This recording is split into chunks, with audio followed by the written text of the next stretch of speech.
Hi, everybody. Thanks for taking a few minutes to be with us today. This video is about the closure of effort that you've made, taking an in-learning series, a JLC in-learning series, focusing on resiliency and change. So we're happy you're here. And to set the stage for our conversation today, you're going to hear from my colleague and friend, Colleen Sullivan, who is truly a superior executive coach and consultant in this work that we do around conversational leadership. So Colleen, set the stage for us today. Sure, absolutely. I think many of us have been in the place where we've attended a training, we've listened to a keynote speaker, even watched a TED Talk or a video, done something to learn a new way to approach a problem or develop our capabilities. And at this point, the focus of this is really to support you. Because many times we take a training and while we find it interesting and hopefully fun, we kind of forget that the intention and purpose is to shift and change our behavior and what it is we're doing in our day-to-day. So the intention and purpose of this is to really support you in developing a plan, a personal development plan, along with some committed actions. So you are very intentionally taking the theories, methods, and tools that you've learned with us over the past several weeks, really embedding them into your personal practical knowledge so you can transfer them into your daily practice. So you see a shift and a change through this program that you've been part of, this program and the journey that you've been on with us in the last several weeks. This is really good, Colleen. What has happened to me in my lifetime, and I was a very intentional, go to this training, go to this keynote speaker, go hear this person. I did it all the time. Mm-hmm. And as the months and years went by, I became frustrated because, boy, that was a great talk. And boy, those are great ideas. And I didn't always transfer those to my practice. So our focus in this last set of sessions that you went to was about how to deal with change and how to deal with the change in a way that you feel resilient even when you get knocked down and even when things don't go exactly as you had hoped.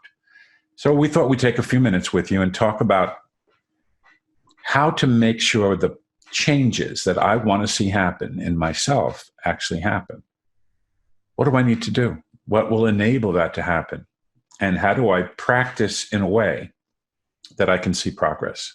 So those are really the two big pieces in this part that we're doing here today. Colleen, what are you thinking right now? Yeah, well, I'm really thinking about the intentionality of keeping what it is I'm trying to achieve top of mind.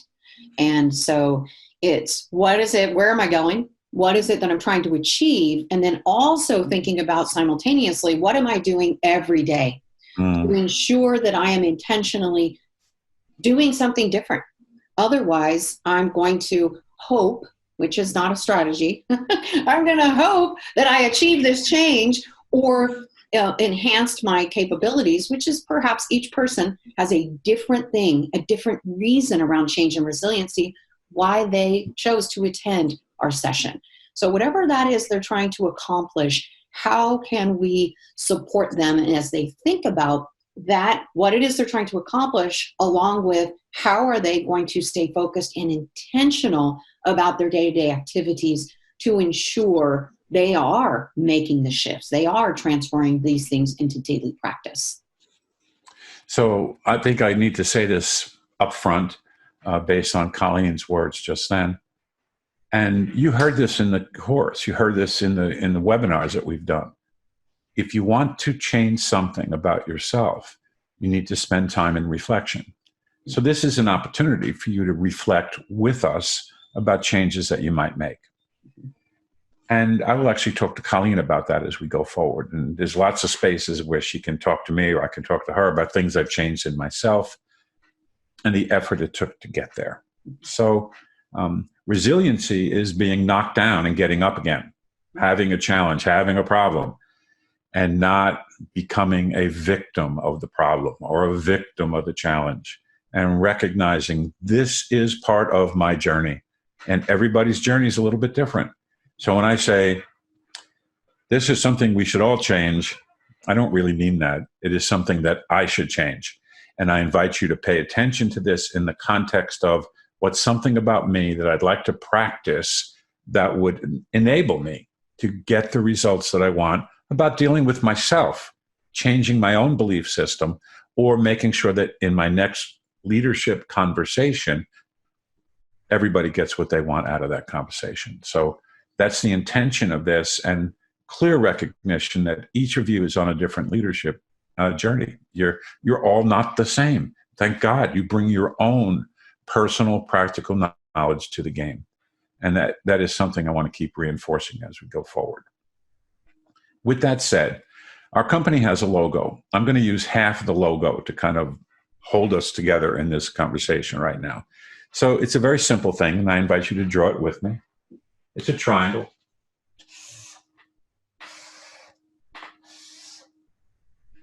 And when we draw the triangle, we always talk about what's on top of the triangle.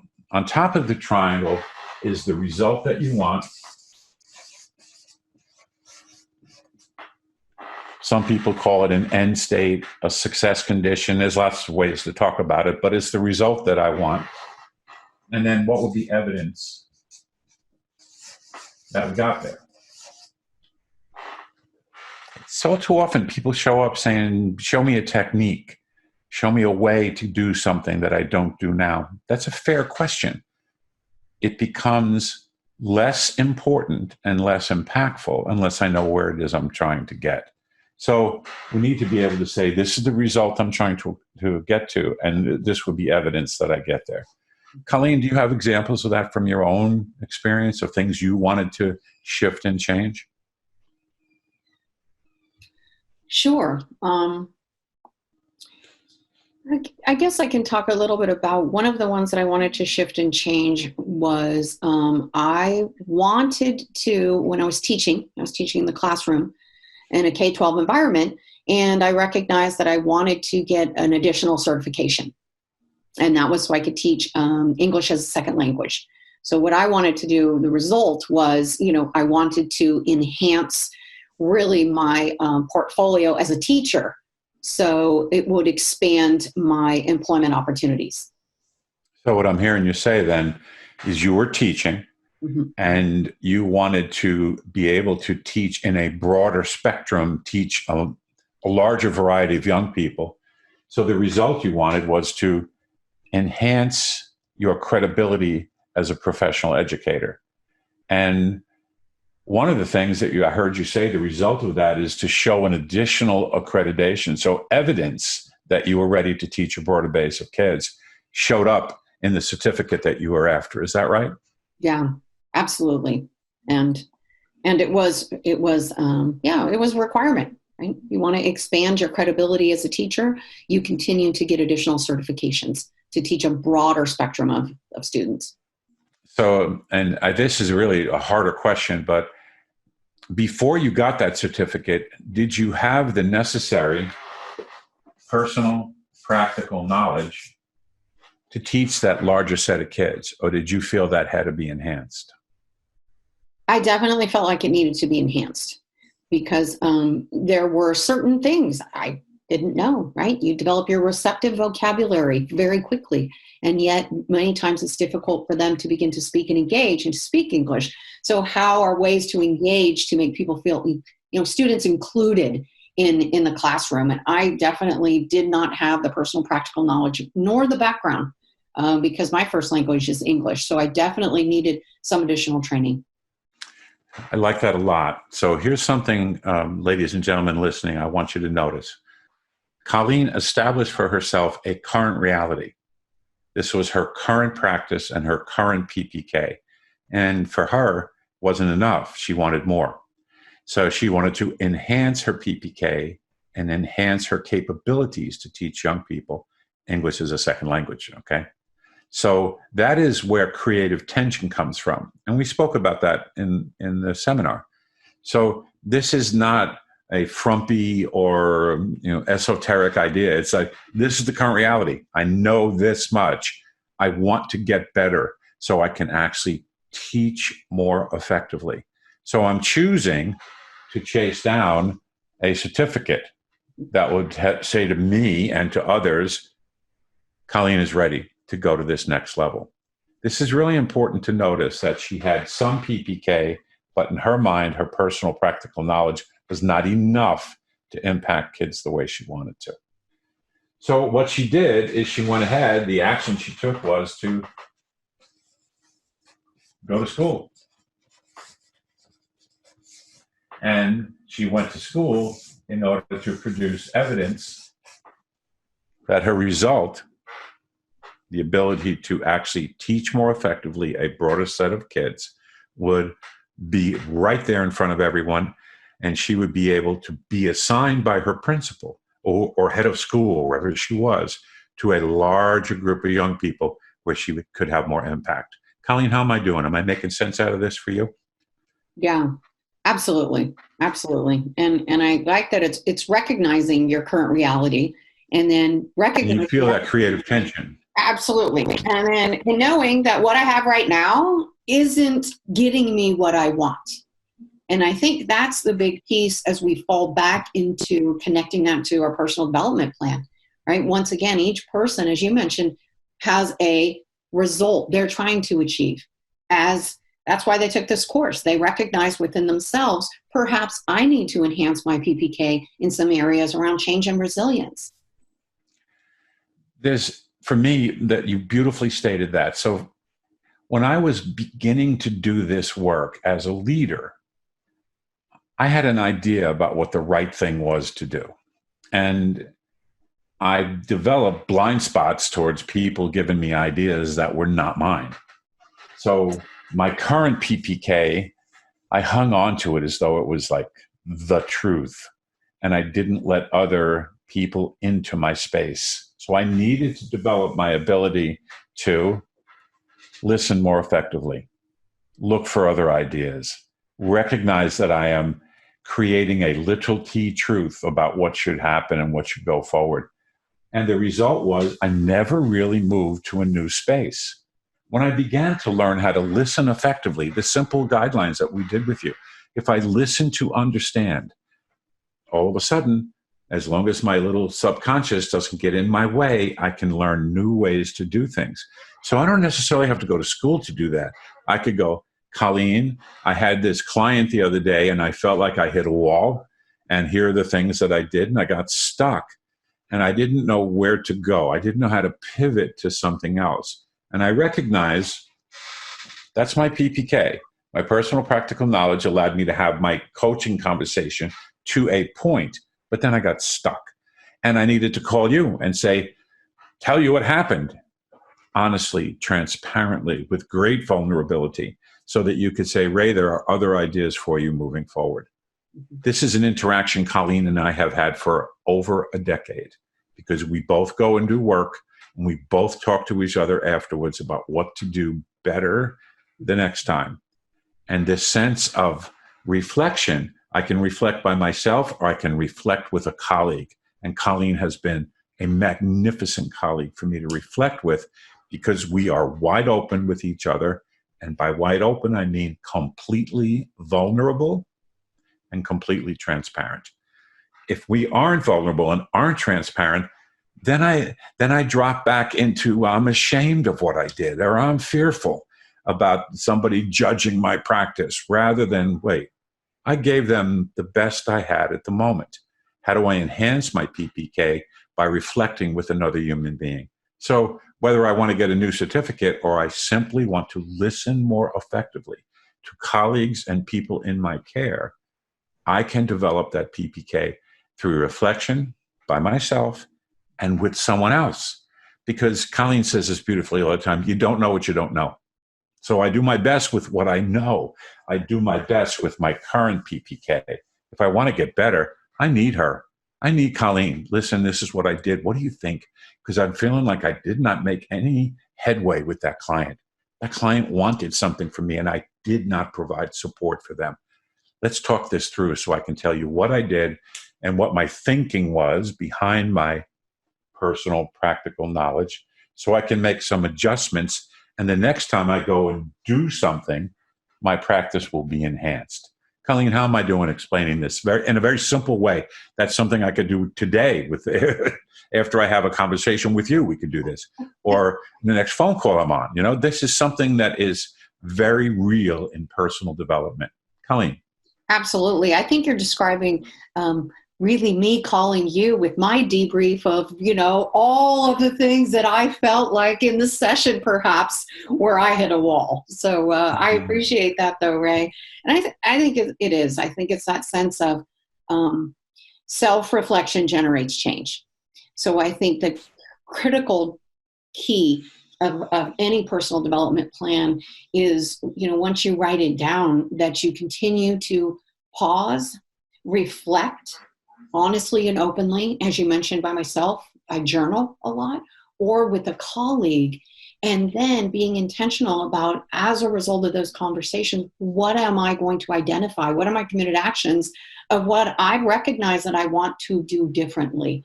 And so I'll go back to that space of being very intentional. Otherwise, I could come to you, as I have many times, Ray, debriefing a session.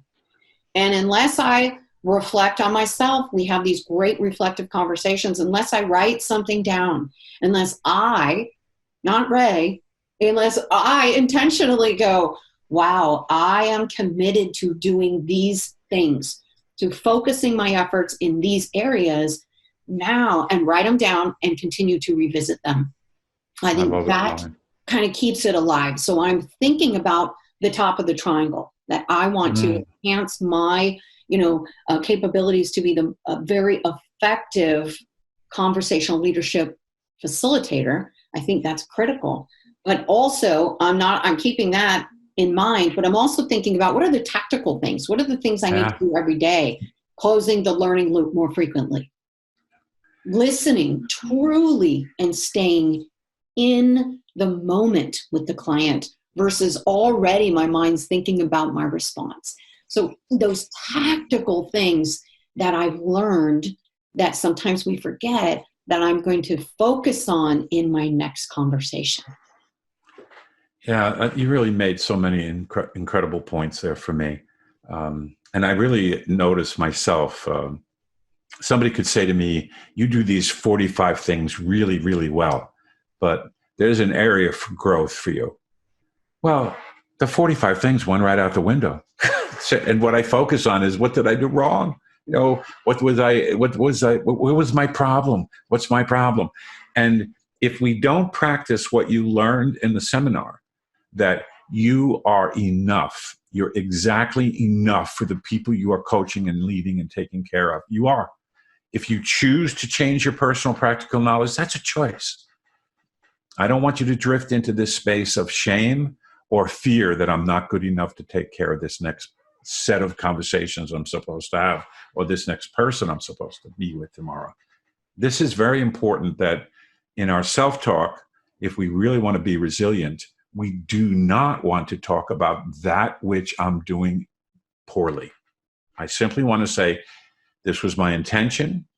This is what I did to accomplish that intention. This is what I learned.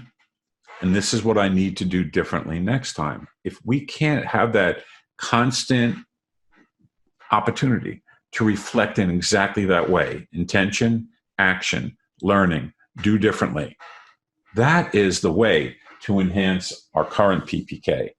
Now, the nice thing that happens for me is I do that. Here was my intention. Here's what I did. Here's what I learned. I'd like to do something differently. I don't know what to do. That's when I call Colleen. That's when I look up a TED Talk. That's when I read a book. That's when I call somebody else that I know can do this well. And in truth, ladies and gentlemen, as leaders, your biggest responsibility is to broker resources for those that you lead. First, develop a culture where they can be totally honest and completely transparent about how they're doing and what they're doing to accomplish the goal. When it is truly authentic and clean and clear, they can then say, I don't know what to do. That gets us out of that space of fear and shame. It gets us into a space of vulnerability and compassion. And all of a sudden, somebody can give me more to do. I can learn. I can't learn if I spend my time being ashamed or fearful because I didn't do it right. This is really critical in the work. And you can do this after every conversation. I do coach leaders today that right after they have a phone call that was important or significant, that they stop and breathe.